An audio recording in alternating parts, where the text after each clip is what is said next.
Bisa dibalik juga, misalnya orang bilang Israel nggak bisa dikalahkan, sebetulnya hingga sekarang pun Palestina nggak bisa dikalahkan. Hebatnya apa Israel? Nyatanya tidak bisa menghilangkan Palestina, paling di Google dihapus gitu saja. Sama, apa sih hebatnya punya TV banyak, pemirsanya banyak? Sebetulnya TV itu menggantung banyak pemirsa, dan itu kita. Sebetulnya mereka yang bergantung kita, apa kita yang bergantung mereka? Ki Haji Bahauddin Nur Salim selama 20 menit begitu. Kedua tokoh ini menarik sekali. Gus Gofur adalah pegiat media sosial, aktif di media sosial, sedangkan Gus Bahak tidak.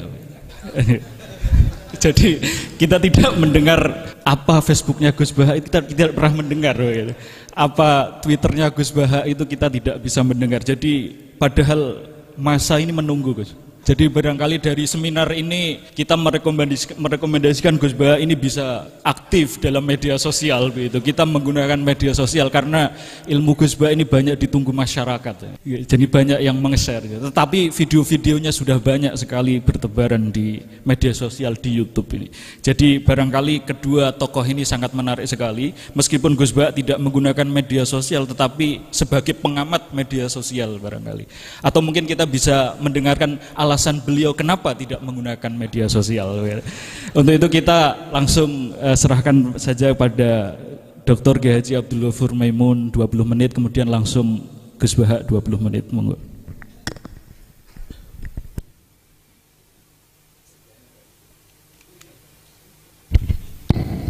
Assalamualaikum warahmatullahi wabarakatuh. Bismillahirrahmanirrahim. Tabarakalladzi nazzala al-furqana ala 'abdihi liyakuna lil-'alamin nadhira. Allahumma shalli ala sayyidina Muhammadin wa ala alihi wa sahbihi wa sallim asma'in nama ba'du. Yang kita hormati bersama Syekhina Murabbi Ruhina Kiai Haji Maimun Zubair wa ahli baiti. Juga enggak lupa Mas Hakim sebagai direktur atau termasuk penguasa ya, penguasa TV 9 yang tadi mempromosikan TV 9. Karena ini nuansanya seminar, maka saya punya pemikiran yang berbeda biar kesannya itu udah kong kali kong. Saya melihat bahwa kita ini sudah subjek bukan objek.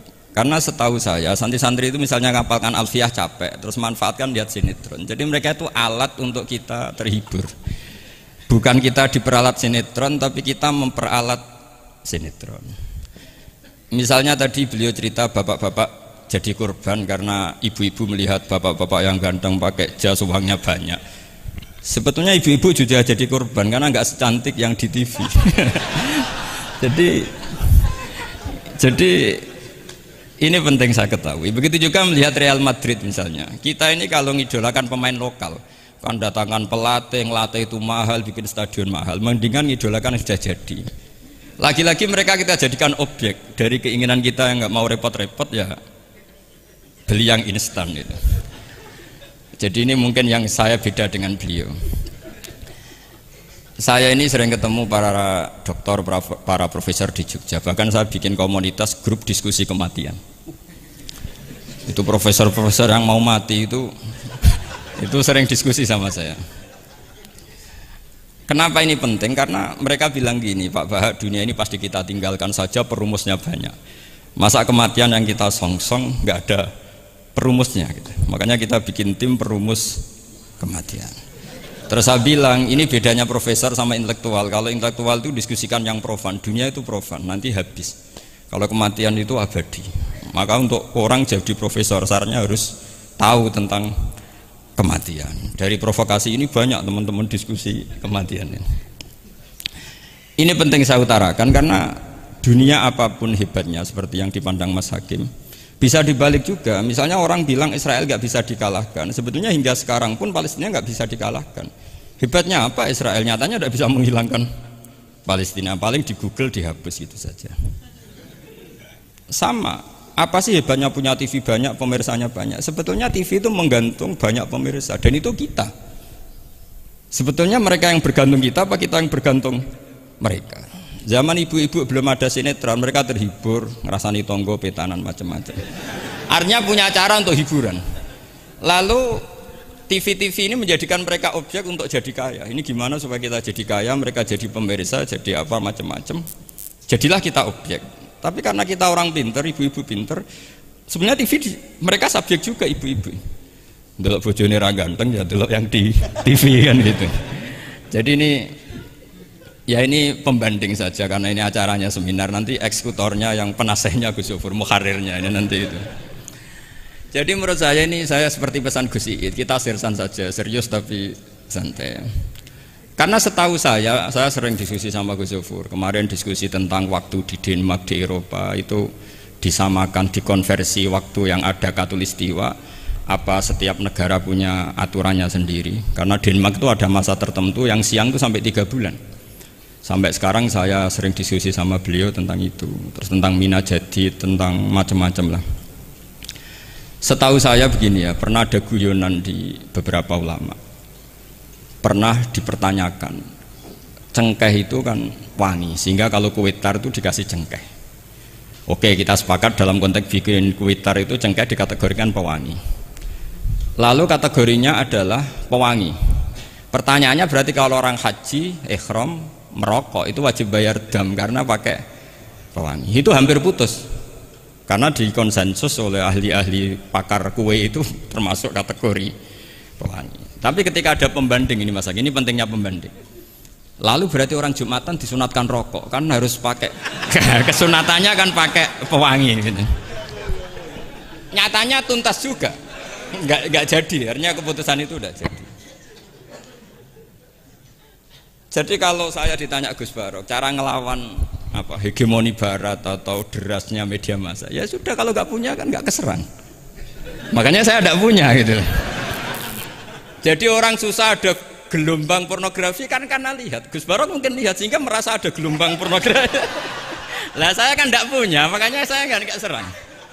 Karena dulu ngaji saya itu Darul Mafasid Muqaddamun ala Jalbil Masoleh. Kalau disara-saran saddan lidharo'e, kalau rawan bahaya ya tidak usah. Ya saya kira gitu, kira-kira alasan saya kena. Selain mungkin saya tidak kuat beli Gus Barok gitu. Tapi kan tidak pantas, saya termasuk orang yang dianggap keren terus nggak kelar itu, tidak mampu beli. Tapi yang saya mencintai anak-anak Anwar karena sealma mater dengan kita, dan nanti kalau misalnya ada tanya jawab ya biasa saja seperti dulu. Anda tidak harus yakin saya benar, meskipun Anda jangan yakin pendapat Anda benar. Tapi masalah media memang mulai dulu Banu Tamim itu pernah juga datang ke Rasulullah bilang innamat hanazinun wa dhammana syainun, itu masyhur. Ya Muhammad, kita ini iman tanpa dijajah Anda. Kita iman karena bukan kalah perang, dan kita komunitas yang besar. Sehingga perlakukan kami dengan khusus. Karena sekali saya muji Anda, maka pujian kita adalah menjadi zainun laka, menjadi hiasan, menjadi pencitraan yang bagus bagi Anda. Wa inna dhammana syainun, sekali kita mengkritik kamu, maka kamu dalam bahaya. Syainun, maka kamu akan hina. Apa jawab Rasulullah? Enak saja Nabi jawabnya, zaka Allah. Kita ini orang iman. Kalau dikritik media ya tenang saja, yang penting intawah benar. Nah mungkin saya latihan di makom itu, sehingga saya itu sama media biasa saja. Istri saya lihat sinetron, setahu saya gitu, bersumpek gitu, delok dunia gitu, hiburan delok sinetron. Ini sebenarnya kita subjek apa objek? Kalau menurut Mas Hakim objek, kalau saya ya kita subjek. Kalau bosan ya ganti saja. Kalau bosan ganti. Jadi kita yang memainkan mereka, bukan kita yang dimainkan mereka. Wong yang pegang remote kita. Nah, saya kira ini yang ringan-ringan saja, seperti pesan Gus Iyad tadi, sersan itu serius tapi santai. Ya biasa saja menurut saya, ini zaman nggak bisa dilawan ya. Saya juga beberapa kali ketemu menteri, ketemu pejabat ya, kita sering diskusi. Kadang-kadang mereka bilang, Gus, mbok ya usul tentang sebetulnya tata negara itu kayak apa. Saya bilang ini basa-basi, ada pakarnya, tata negara itu sudah ada pakarnya. Kalau sampean tanya tata akhirat saya jelaskan. Terus, ya tata akhirat itu kamu di dunia harus sujud. Dunia ini nanti profan, jabatan menteri itu profan. Kalau akhirat itu abadi. Akhirnya ngaji sama saya. Enggak bab itu, tapi ini penting. Bagaimanapun kita umatnya Nabi yang diamanati menyelamatkan umat ini sampai dunia akhirat. Kalau yang di dunia sudah ada spesialis ya kita terima. Bagaimanapun orang Islam itu kalau bisa ya fit dunia hasanah. Tapi yang sudah agak-agak berKTP akhirat kayak saya jangan dipaksa. Ini penting ya, karena memang ayatnya wafil akhirati hasanah gitu. Jadi kita tidak boleh hanya bicara kompetisi antar TV macam-macam. Kalau antar program pengajian mau saya, karena itu Ya saya kira demikian, ini penting ya pembanding itu. Karena saya punya cerita ya, betapa Rasulullah SAW ini sangat-sangat akademik ya. Saya punya cerita agak serius. Setelah ini selesai, saya ini terakhir Gus Bara. Suatu saat ada seorang sahabat, ini yang disetujui atau diamini oleh para ahli tafsir. Dia perang gitu atau ditugaskan ke Nabi itu. Di kitab saya sahabat itu namanya Muhallam bin Jassamah. Saya nggak tahu kalau nama itu di kitab Anda karena beda kitab namanya beda. Dulu itu kalau saya jago Tyson, kok Tyson kalah, oh di TV saya Tyson menang gitu. Tapi semenjak ada real time katanya nggak mungkin nanti. Kalau Tyson menang ya menang semua. Tapi kalau kitab itu beda. Di ayat idza darabtum fi sabilillahi fatabayyanu itu. Kemudian Muhallam bin Jassamah ini membunuh satu orang. Di kitab saya namanya itu Amir bin Atbad.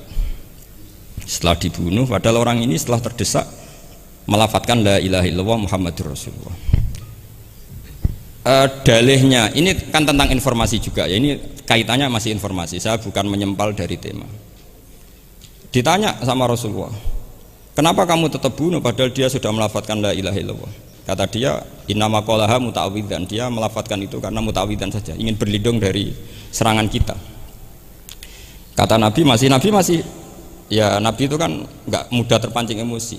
Halla syaqaqta an batnik, mbok kamu bedal ya atau kamu bedah lah hatinya isinya kayak apa. Si Mulaham tadi masih balik loh, ya Rasulullah, lau syaqaqtu batnahu akuntu a'lamu ma fi qalbi. Kalau saya bedah apa saya terus tahu apa isi hatinya? Kata Nabi, ya kamu tetap nggak tahu meskipun kamu bedah hatinya, kamu tetap nggak tahu. Kenapa engkau nyuruh bedah ya Rasulullah? Wong akhirnya saya tetap nggak tahu. Unik jawabannya Nabi itu. Makanya kamu itu sembrono sekali, ngawur sekali kamu. Fala anta ta'lamu ma fi qalbi wala anta taqbalu ma takallama bi. Kamu itu orang aneh. Tahu hatinya ndak akan tahu, tapi menerima omongan yang zahir juga nggak mau. Terus mau kamu apa gitu. Kemudian orang ini itu dianggap punya kesalahan besar. Satu, bantah Nabi dan membunuh orang sing talafadhu bi kalimati la ilaha illallah. Akhirnya ketika dimakamkan tuh lafadzatul ardu, dimuntahkan oleh bumi sampai 3 kali. Terus Rasulullah ngendikan innal ardo takbalu man huwa syarrun minhu walakinnallaha wa'adzakum alla ta'udu. Sebetulnya bumi itu sering menampung orang yang lebih jelek ketimbang dia. Kita tahu dulu bumi yang nangkung Namrud macam-macam lah, Abu Jahal, Abu Lahab. Tapi kenapa ini jadi begini, nggak diterima bumi? Karena Allah wa'adzakum alla ta'udu. Allah memberi nasihat supaya kamu tidak mengulang. Artinya begini teman-teman santri ya, dalam menerima informasi itu ada hal-hal yang butuh kita sikapi, ada yang enggak misalnya gini, masalah talafut bi kalimati syahadah, bi kalimatai syahadah, itu siapapun yang melafadzkan harus kita terima karena ini kalimat sakral. Bahkan ketika terdesak, yaitu masyhur itu dalam cerita sebagian kitab, Usama bin Zaid itu pernah membunuh orang padahal sudah talafadhu bi syahadatin, itu sama Nabi disalah-salahkan. Padahal kata Usama, tapi dia sudah memotong tangan kita, kaki kita. Masa pas kita punya kesempatan tidak boleh bunuh ya Rasulullah? Kata Rasulullah tetap saja ngendikan kaifa tasna'u bila ilahil wahida ja'at yaumal qiyamah. Terus begitu. Nah ini kalau dalam ilmu tafsir atau ilmu hadis disebut kebenaran absolutisme. Sehingga ada hadis mangqala la ilaha illallah dakhalal jannah wa in zana wa in saraka. Kalau di bab fikih informasi itu bisa kita terima kalau mukhbirnya itu adil, datanya valid. Tapi khusus kalimat syahadat itu tidak, wa in zana wa in saraka harus kita terima. Sehingga kita tidak pernah mengkafirkan orang fasik. Misalnya lonte ditanya Tuhan siapa, ya Allah. Rektor Al-Azhar jawabnya ya Allah. Ketua MUI ya jawabnya ya. Jangan karena misalnya copet bilang Tuhan itu Allah, terus MUI bilang wah saya tak jawab yang lain dah, nanti sama gitu. Nah, saya pernah ditanya sama dosen di Jogja, Pak Bahak, kenapa ada kata wa in zana wa in saroko? Kesannya itu Islam membolehkan zina. Terus saya bilang ini contoh absolutisme kebenaran. Jadi kalau kebenaran itu absolut, kita terima dari siapa saja. Tukang becak ngomong tambah 2 tambah 2 ya 4. Lonte bilang 4, pakar matematika 4, rektor UGM nanti ya bilang 4. Sama. La ilaha illallah itu kalimat yang absolut. Sehingga di TV misalnya, apapun TV Yahudi atau TV Nasrani, kalau programnya itu benar menerangkan kebenaran, meskipun mereka niatnya bisnis, Tapi kalau kalimat itu kalimat yang benar ya mau tidak mau kita terima. Terus kedua, ada informasi yang kita sikapi dalam suasana genting. Kayak zaman perang Uhud, ada isu bahwa Rasulullah itu kutilah, dibunuh. Kemudian ini melemahkan para orang Ansor dan Muhajirin atau Muhajirin dan Ansor. Terus kata Rasulullah, Umar, ajibu, kamu harus menjawab bahwa saya masih. Akhirnya Umar berteriak keras bahwa Rasulullah itu masih hidup. Ini contoh-contoh informasi yang secepatnya harus dijawab. Terus ketiga, informasi yang nggak penting dijawab karena memang sudah hoax, sudah sampah. Misalnya gini, orang melihat di TV infotainment itu nggak pernah yakin kok benar apa enggak. Ibu-ibu itu butuh hiburan, melupakan suaminya, utangnya, macam-macamnya. Makanya saya bilang, ibu-ibu ini subjek bukan objek. Jadi ini yang saya beda dengan Mas Hakim. Tentu saya punya sisi kesalahan karena saya juga nggak perlu akurat, karena ini tidak bidang saya. Tapi cukup jadi pembanding karena ini menyangkut harga diri Mas Hakim. Kesannya kalau kita objek kan kita ini kayak orang bodoh yang diatur-atur gitu. Tapi kalau subjek kan keren gitu, karena ya saya kira demikian. Assalamualaikum warahmatullahi wabarakatuh.